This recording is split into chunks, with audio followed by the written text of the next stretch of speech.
The NBA trade deadline is 3 weeks away, but that has not stopped the Toronto Raptors from making two blockbuster deals. The one today, as Adrian Wojnaworski broke the news, they are sending forward Pascal Siakam to the Indiana Pacers in exchange for Bruce Brown, Jordan Nwora, and 3 first-round picks. The Pelicans also jumped in on the deal as a third team, sending former Alabama point guard and lottery pick Kira Lewis Jr. to Toronto in exchange for some cash considerations. We're going to break down this deal more in depth in just a bit, but I want to know, what is your one-word reaction to the Siakam trade? You're sitting at your work desk, you're sitting on your couch, you get that noti on Twitter. What was your first thought that came to mind? Let us know down in the comments section. My first thought was just simply wow. That's my one word. It seemed like this was where it was heading, as Shams Charania had that report late last night about them talking and getting in advanced stages, but no one tweeted anything about it in about, 17 hours? And then Woj came and broke the news. And there's a lot of interesting factors here as well. Siakam's a free agent this upcoming offseason. We'll get to that in a bit as well. Is he going to re-sign? 3 first-round picks for an expiring contract is very intriguing. Now, granted, Siakam has proven to be able to be a number 2 on a championship-level team, as in 2019. He was technically that second option to Kawhi Leonard when the Raptors took down the Warriors, but that team was just overall built really, really nicely, and, well, Kawhi was playing at an ungodly level. But this is the full breakdown for you. The Pacers get a Siakam and a second-round pick. The Raptors get Bruce Brown, Jordan Nwora, 3 first-round picks, Kira Lewis Jr., and the Pelicans get cash considerations. Now, I do want to specify on what those first-round picks that Toronto are getting is. It's 2 2024 first-round picks and a 2026 first-round pick. The 2024 first-round picks will be an unprotected from Indiana and the worst of Jazz, Rockets, Clippers, Thunder. Likely to be either the Clippers or Thunder, whoever finishes higher, but that is what the other pick will be in 2024. And then 2026 first-round pick is the third, is coming from Indiana, and that is top 14 protected, a.k.a. lottery. But if you're the Pacers, you're assuming that you won't have to worry about those protections because you're not going to be picking in the lottery come 2026 when you have Haliburton and Siakam. At least that's the goal. We're going to talk more about this trade in just a minute, but I want to know your thoughts on who won the trade. Obviously, the Pelicans aren't really a factor here, but who won it? Type IND for the Pacers, type TOR for the Toronto Raptors. Let us know who you think won this trade down in the comments section. And make sure you are subscribed as well. We have alluded to, either myself, Patrick Seatman, that we're going to have you covered on the latest NBA trade rumors and trade news. Well, trade happened. We came out with a video breaking it down for all of you. So if you want more NBA trade coverage, specifically at that trade deadline, we will be going live on trade deadline day. Hit that sub button and join us for the rest of the NBA trade rumor mill. I will go back to the Siakam deal because when I asked you on who won the trade, well, I have my own thoughts. And to be honest, I kind of think Toronto won. I know a lot of people are going to look at this at face value and say, well, the Pacers got Pascal Siakam. They got a legit 2 next to Tyrese Haliburton to pair up with Buddy Hield, with Miles Turner, Benedict Mathurin, and some other talented players on that team. But I just think 3 first-round picks for someone who's an expiring contract is a little bit rich for me. And Bruce Brown, that really is a non-concern for me when you're talking about what the Pacers gave up. Listen, he was on a 2-year, $22.5 million deal per season, so basically $45 million in total. And the second year was a team option. So if the Pacers deemed they didn't want to pay Bruce Brown $20 million again, well, they could have moved off of him, and he could have been an unrestricted free agent again this offseason. So moving off Bruce Brown doesn't concern me. It's the 3 first-round picks that feels like a lot. And to me, in order for this to make sense for Indiana, well, they got to at least win and be a top 6 seed in the Eastern Conference and avoid that play-in. We'll show the Eastern Conference standings in just a bit as well. But this all hinges on the Pacers' ability to re-sign Pascal Siakam. I mentioned he's going to be a free agent, unrestricted, by the way, this upcoming July. Well, maybe they lock him up beforehand. I don't think they actually can, so now I'm talking about it out loud. I think they'll have to sign him in the offseason at least. But we'll have to see if Siakam wants to stay in Indiana and play with Tyrese Haliburton. Now, if you're a Pacers fan, I got good news for you because Adrian Wojnaworski came back again with a tweet after the trade was made, and he said Siakam is excited about the deal to the Pacers and expected to be eager to work out a new contract with the franchise this summer. Siakam can be a free agent in July. So like I mentioned, he is still going to be an unrestricted free agent, so other teams will have the ability to talk to Siakam and potentially pry him away from Indiana, but the Pacers will at least have him in the building and maybe potentially talk to him about a potential deal coming out this summer for the next 3 or 4 months. And I think we have to look at the new dynamic duo out in Indiana because these two are going to fit really nicely together. Tyrese Haliburton is having an all-NBA caliber season. 24 points per game, 12.5 assists, which is just flat out ridiculous if we're going to be honest. But the efficiency from Haliburton is incredible. 49.7% from the field and shooting above 40% from beyond the arc. He's also played in 33 games. I know he's dealing with that injury right now, but Haliburton has been durable up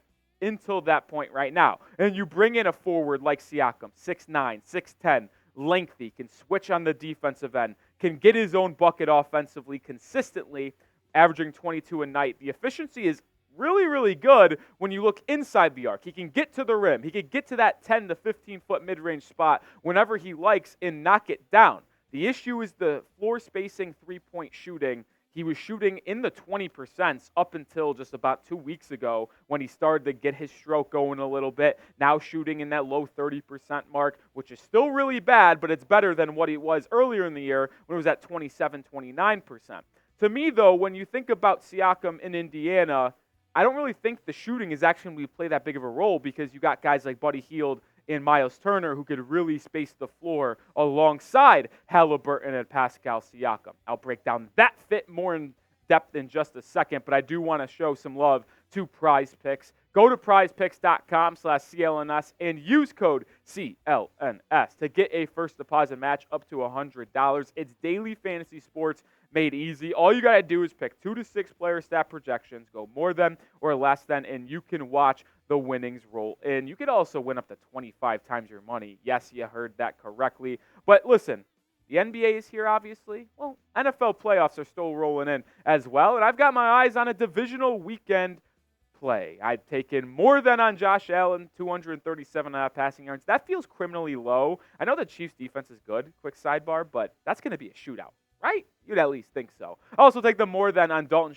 Schultz receiving yards and the less than on Aaron Jones rushing yards. You could take my picks. You could go against my picks, but make sure you go to prizepicks.com/CLNS and use code CLNS to get that first deposit match up to $100. Rapper Meek Mill plays PrizePicks every day. Comedian Andrew Schultz plays PrizePicks every day. So make sure you join me and them at prizepicks.com/CLNS. That link will be clickable in the description and comments of today's video. I do want to go back to Indiana because I do think this is a good fit. As much as I said I think the Raptors won this trade because of what they got back, there's no denying that Indiana is a dangerous team in the Eastern Conference. Their top 4 guys now sit at Tyrese Haliburton, Pascal Siakam, Miles Turner, and Buddy Hield. That is an interesting 4-man lineup, and you imagine that maybe Benedict Mathurin slides into that starting 3 spot, the former lottery pick out of Arizona, who has really shown some nice things to me. Still got Obi Toppin, TJ McConnell off the bench. They've still got some interesting pieces, including Aaron Nesmith, who has really kind of had a resurgence, the former lottery pick as well from Vanderbilt. He's really started to have a breakout year for them.